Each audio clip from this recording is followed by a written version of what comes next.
अरे ऐसा है मेरे भाई, तेजस्वी यादव की कितनी समझ है उनके टीका वक्तव्यों पर टीका टिप्पणी करना, वो भी विकास के मामले में।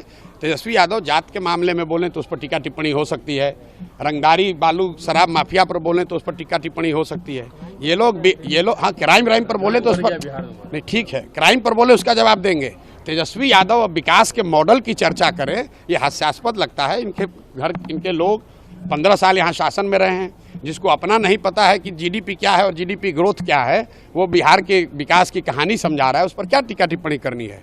क्राइम का जहाँ तक बात है तो इतना ही कहूँगा कि 6 महीना पहले तक तेजस्वी यादव खुद उप मुख्यमंत्री थे और तब उनको बिहार स्विट्जरलैंड दिख रहा था, और 6 महीना में अब उनको कत्लखाना में दिख रहा है। अभी नीतीश कुमार पलट के चले जाएं महागठबंधन में तो बिहार उनको फिर बढ़िया दिखने लगेगा। विधानसभा में भेजेंगे, महिला संवाद क्या करेंगे, किस तरीके से भेजेंगे? बिल्कुल, जन स्वराज 2025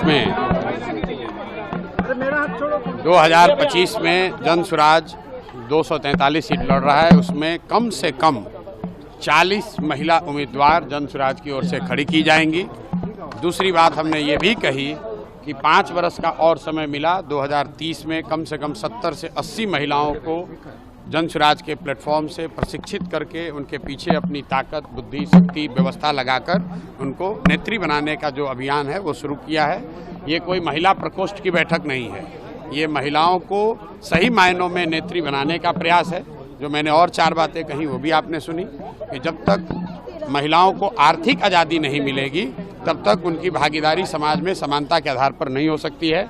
इसलिए जन स्वराज का जो पूरा अभियान है कि सबसे पहले 40 महिलाओं को विधानसभा में जिताकर पहुंचाया जाए। दूसरी जो बात कही गई है कि जो महिला यहाँ पर रोजी रोजगार व्यवसाय करना चाहती हैं, आज जो प्रस्ताव पारित हुआ कि उसको 4% के ब्याज पर, सरकारी गारंटी पर महिलाओं को रोजी रोजगार करने के लिए पैसा मिले, क्योंकि अभी जो यहाँ पर जीविका चल रहा है उसमें महिलाओं को 2%, 2.25% प्रति माह ब्याज लग रहा है, जबकि यहाँ पर जो माली हालत है, महिलाओं की इतनी स्थिति खराब है, उनके पास गिरवी रखने के लिए कुछ नहीं है। तो सरकारी गारंटी पर महिलाओं को पैसा मिले ताकि वो अपने घर घर रोजी रोजगार कर सकें, ये दूसरी घोषणा की है।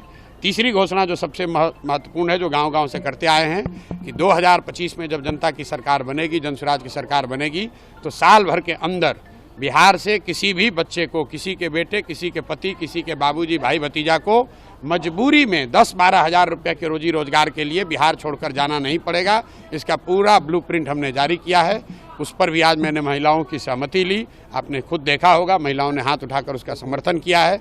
और अंतिम और बात जो हमने आज यहाँ कही है कि अगली बार जब आप वोट दीजिए तो वो नेताओं को देखकर नहीं, नेताओं के बच्चों के लिए नहीं, अपने बच्चों के लिए वोट दीजिए। और उस पर सारी महिलाओं ने खड़े होकर उसका समर्थन किया।